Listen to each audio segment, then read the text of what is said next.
Hey guys, welcome to the studio. It's February. Yay! I want to welcome everybody that is new and catching this video for the first time. I know we have a good number of new students who are joining us this month and starting their spring semester here in February. So if that's the case, this is the first video that you're getting from us. So I want to welcome you. You will get a video like this every single week where we'll talk about what those kids are learning in classes. Now, if you're catching the replay, feel free to check out the timestamps.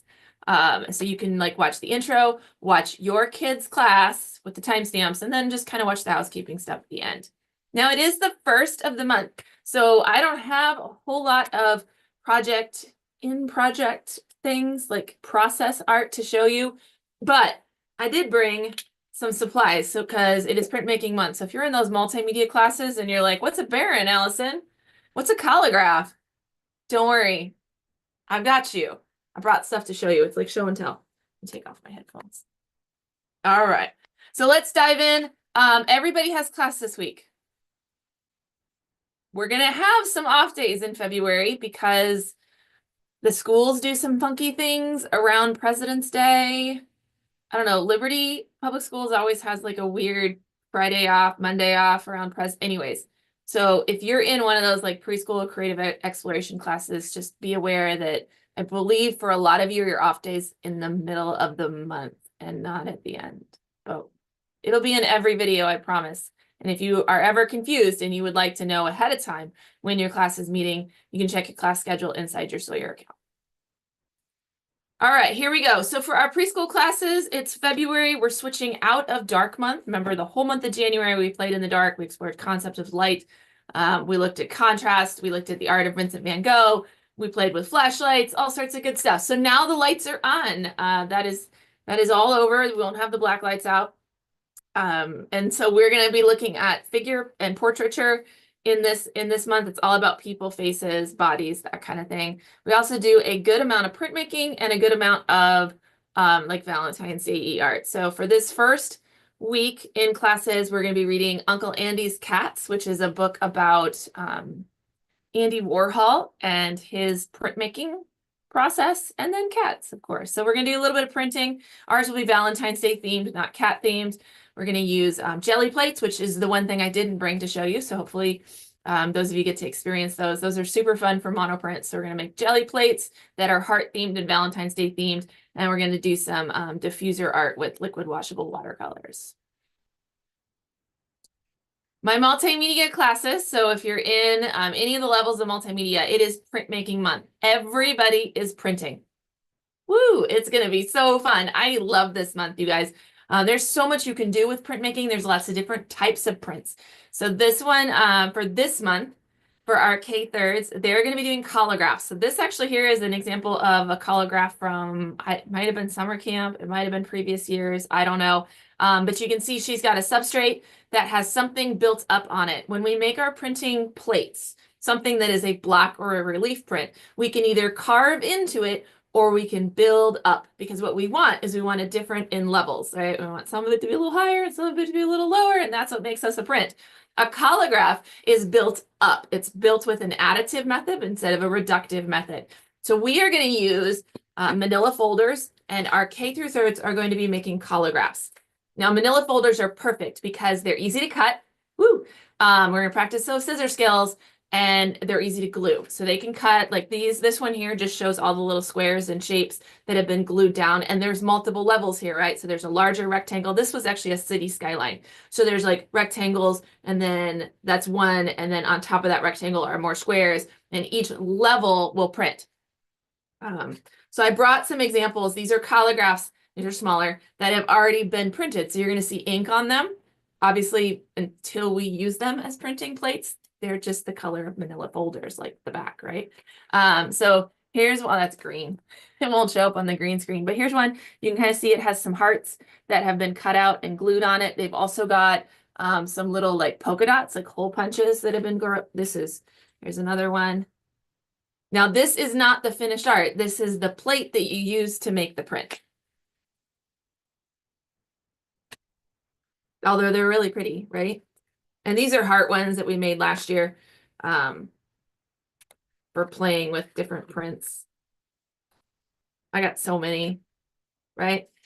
So the kids are going to be building a collagraph. Now, when they're building theirs, they won't be this size. It'll be an 8 by 10 size because it's going into an 11 by 14 inch mat. Their subject is wide open. It can be totally abstract. We just finished an abstract art unit. It can be something a little bit more concrete. We're really going to emphasize a lot of shapes. We do have shape punches, like circle punches and star punches. And that way, for those kids that really struggle with scissor skills, they've got an option for those more complex shapes, right?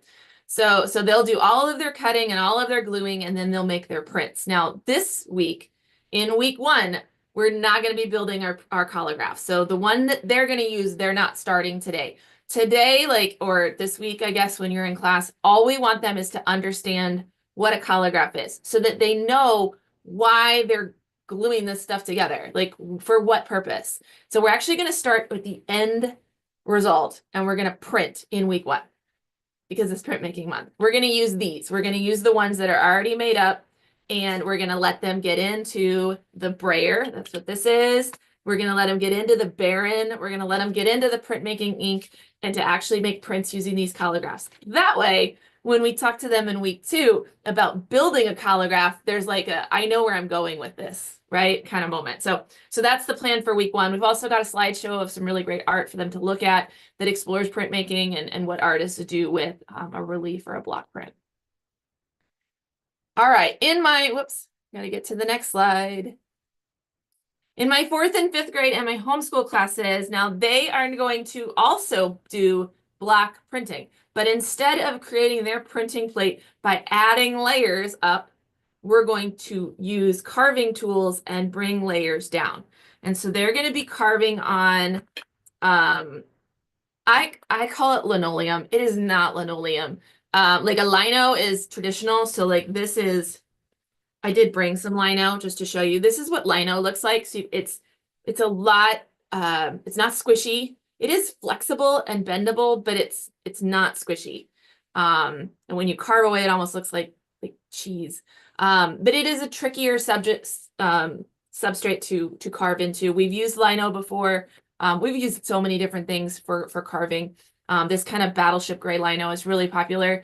But maybe for a little bit older, it's a trickier one for the younger kids to do. So what we're going to use is actually like a rubber. So it's a lot more flexible. It's actually squishy. I can put my fingers into it. I want you to think like pink eraser. That's what it feels like. It's also a little bit thicker.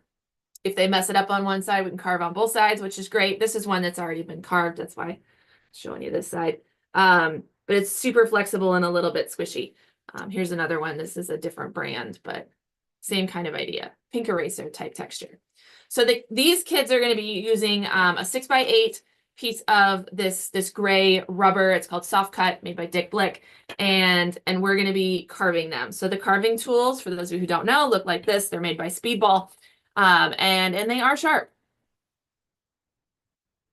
Yeah, they are sharp. The blades come out. They are interchangeable. This one here that I have in is like a U shape. So when I take this and I drag it across the surface of my rubber substrate, it will pull off. I got to do it on the table. It will pull off a little like piece of cheese, and it will leave a dent in my little rubber, right? So as I carve away, I'm carving away the white areas or the negative space. So like this is a U shape, so it has a little bit bigger surface area. We also have V-shaped carving tools, and they'll learn how to switch out the little blades. Now, we will have a discussion with the kids about using carving tools and the importance of safety and using them properly. Mistakes will happen, they will forget, and they will go into their fingers instead of keeping their fingers behind the blades. We have lots of Band-Aids, so when that happens, we'll kiss it, make it better, and put a Band-Aid on it. But if they're using it in a way that isn't safe, then we do have an alternative for them. They can use a printing foam that actually, instead of using a carving tool to depress the areas that you want to depress, you just use a ballpoint pen or a pencil. So that'll be the alternative for anybody that really struggles to use these in an appropriate way. But this is a tool. Most times the kids do great with it. So it's not really something I'm worried about, but it is something that we will tell them. This week, they are not carving yet. This week, just like with our K through thirds, we want them to know what the end goal is so that they understand why they're carving things away. So we have printing plates that are already done, and they will practice printing. So we'll look at our slideshow, we'll talk about our project, we'll maybe brainstorm some subjects, but the printing process will be on printing plates that are already carved out for them so that they can understand that difference between positive and negative space. So, and the printing process too. I mean, there's a lot of technique that goes to using a brayer, to rolling that ink to the right consistency, to getting that kind of kissing or sizzling baking noise that we want on the plate, to getting the right amount of ink here, to getting it printed before it dries. I mean, there's a lot. There's a lot. And so this will give them a chance to practice printing, and then we'll go back and we'll design and carve our plate, and then they will print their own plate. So that's what's coming up for them. Very exciting stuff. Even more exciting, here you go. 6th and 7th and 8th, 12th. Now they are doing something brand new to us. It's still carving. It's the same as our 4th and 5th in homeschool, that they will be carving away, and they're using the exact same kind of gray, rubbery substrate to carve. They're going to use the same tools, everything. The difference is where our 4th and 5th in our homeschool are printing just in black ink, a single color, big black and white image. My older kids are going to use 3 different colors, and so they will actually finish with a 3-color print, which is super exciting. So they will have to do what's called a reductive print. So they will carve away some, print a color, carve away more, print another color, carve away more, print a 3rd color, and that will be their finished piece of art. So there's a lot of you gotta like think through your steps. What gets taken out now? And then we will, every time we print, we'll print multiple copies, because you can't go backwards, right? So like if I print my 2nd layer and it didn't turn out, I can't do the 1st layer again because I've already carved away all of the stuff. So it'll be fun. I'm excited to see what they can do with the 3-color print. So we have like a magenta, a cyan, and a yellow for them to do their printing on. We also have a black, if they would rather use black than blue, or whatever we want to do. But 3 colors, we print light to dark. White will also be a color that they can use. So it's going to be good. It's going to be good. So lots of printing for them, because they have so much printing to do, right? With our younger ones, our 4th and 5th, like the goal is just 1 print. Like we're just trying to get like just 1 good print. But with our 6th, 7th, and 8th, 12th, they have to do 1 good print 3 times on the same sheet of paper. So every time they print, they will print multiples, with the goal of having at least 1 of them turn out at the end. So they have so many more printings that they'll have to do. They'll be working much, much smaller. So where the 4th and 5th in homeschool will be on a 6x8, my older middles in high school will be on a 4x6, so that we don't have a whole lot of time doing the carving, that we can really spend a lot of time doing the printing. Okay, so creative explorations. I got to get my notes for this. Creative explorations, you guys, all of your stations change. So new month, new stations. Here we go. You're going to have a multimedia station, and that is going to be printmaking. So it'll range between jelly plates, stamps and stamp pads, foam. This artist right here is using that foam that I talked about. So it's a printing foam where you can carve into it with a pencil or a ballpoint pen and then print your own drawing. So you've got that option. Actually, this is a jelly plate. So if you look at the kind of, I don't know, clear, flat thing that's sitting on top of the cookie sheet, that's a jelly plate. So we have a couple different things in this picture. So we'll have some options that they can explore printmaking as well. We'll have an art history focus, which is Andy Warhol, because he's known for his prints. We're going to have a still life invitation that also throws to Warhol, and that is the Campbell soup cans. So a lot of those here in the studio. So we'll set up an interesting still life for them to draw if they would like. Collaborative vertical surface uses mark making and other printing tools on a kind of butcher paper or banner or mural. The journal invitation uses tinfoil and markers and a spray bottle to make mono prints. So again, we're back to printmaking in our journals, and it's cool. You make like mono print transfers of the markers. And then for the sensory bin, we're going to borrow that from our fundamentals class. They will have a light table set up with different facial features already drawn on transparency. So it's kind of a mix and match, create your own character adventure. Drawing 101. Let's rock and roll.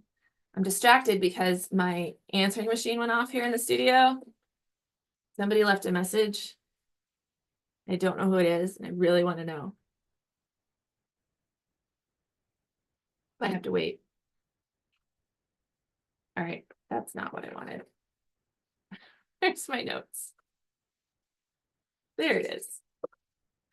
All right, it is Figure and Portrait Month in Drawing 101. So they're going to be doing everything people. We're going to start with self-portraits or partner portraits. And with this class, it'll probably be a little bit of both. Like we'll probably draw self-portraits for a little while, and then we might switch it over and try to draw somebody else in the classroom. We're going to use lots of different drawing medium for that for this first week and markers. We will get into the whole body as well, and we'll do some figure drawing with charcoal. That's what this is a picture of. I pulled it from last year's archives. And then we'll also draw from our imagination and use those drawing mannequins this month. In our 102 classes, if you'll remember, last month in 102 Advanced Realistic, we already did the figure. Like that was new this year. Rather than putting a figure and portraiture for 102 Realistic in 1 month, we split it apart and we did figure in January. And so this month in February is all about portrait. So we're going to be drawing just this part of the face, like in this part of the head, and this part of the body, like nothing below that. We're going to start with from photo. Remember, this is a class that draws from photograph, from life, and from imagination. So we start with our from photo. We've got black and white pictures of different celebrities, and we'll be using either graphite or charcoal to render those, and working on really, really emphasizing that there are no lines in the face. There are no contour lines. You can put them in as benchmarks, but ultimately the planes of the face and the way the face moves and where the features are, that they are defined by values. So that's what we're going to work on there. The Drawing 102 illustrative class is also going back to characters and people. We did this in October, where we really broke down like eyes, nose, mouth, hair, clothing, hands, feet, figure, body, proportions, everything, right? So we're going back to that. There will be a little bit review here in the first week where we review heads, faces, and figures. And then we're going to drill deeper and really get into like what the dynamic poses are, and then how we move our facial muscles to show different and illustrate different emotions. Okay, Drawing 103 Advanced Realistic is going to be doing pet portraits.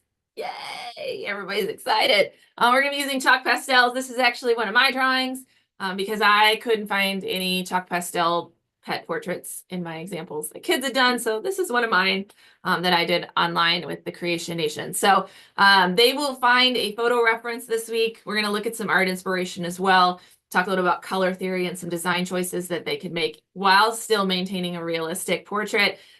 We can go on Canva or Google Images, or even on their phone if it's an animal that they like have at home, like it's my cat or my dog or my chicken. We do have that. But you will pick your photo reference this week. We'll get that printed and we'll get started sketching.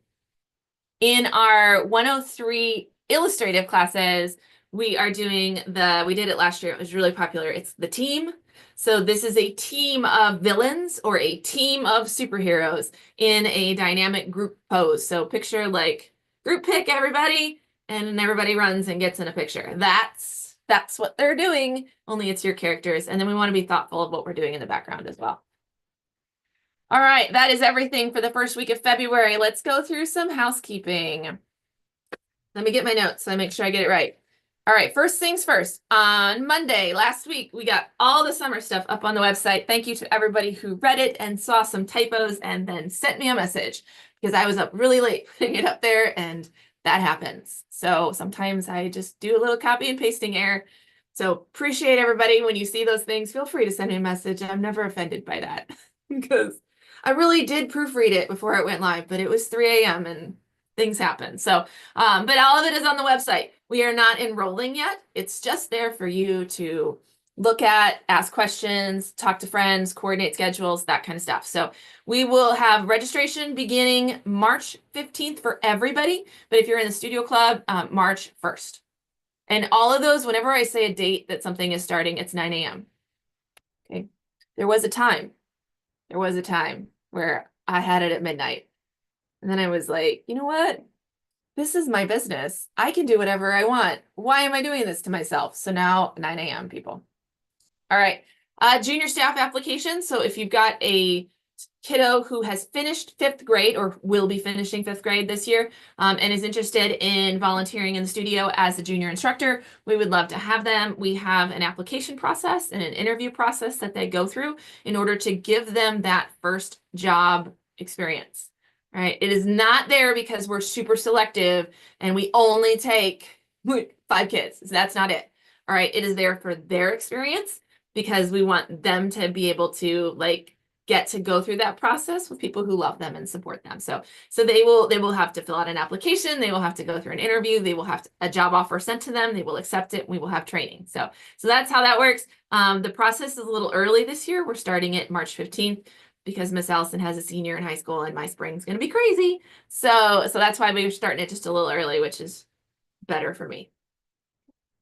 There is no website yet on junior staff, but I'm hoping to have it up this week.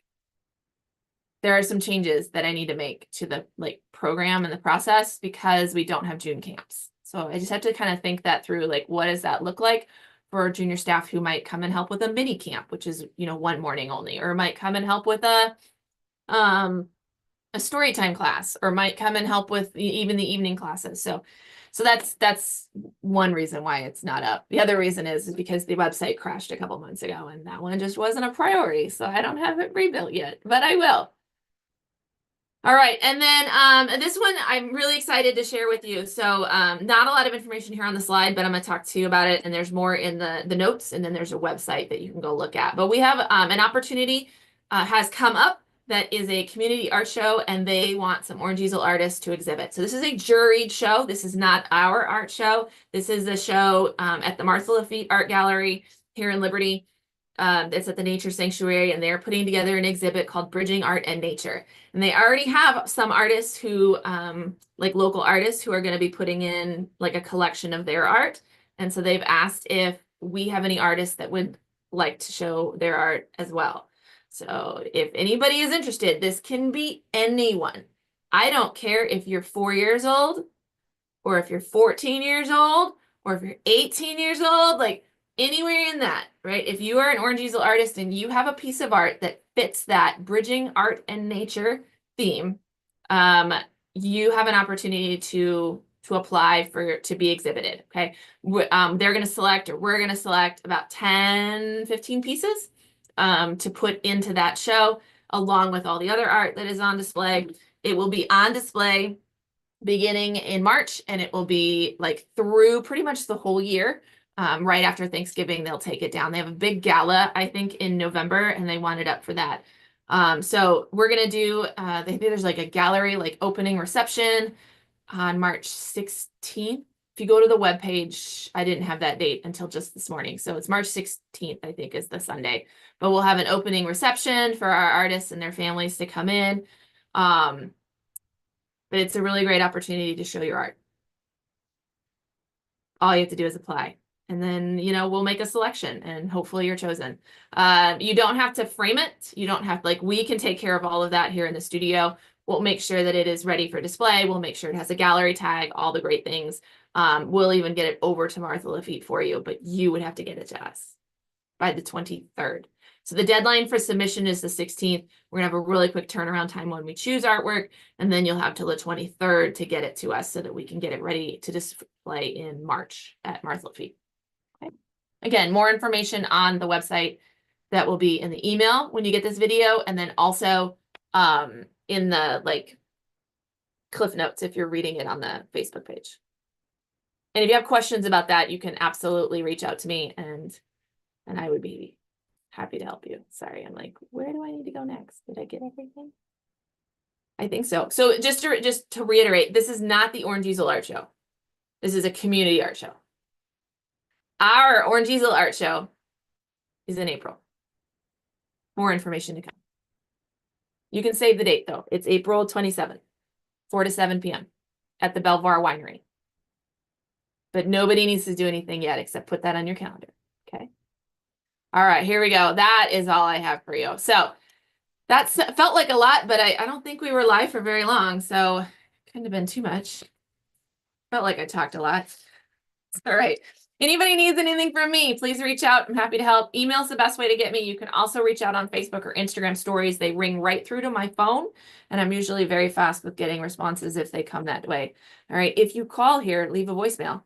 I'm gonna go see what that one is right now.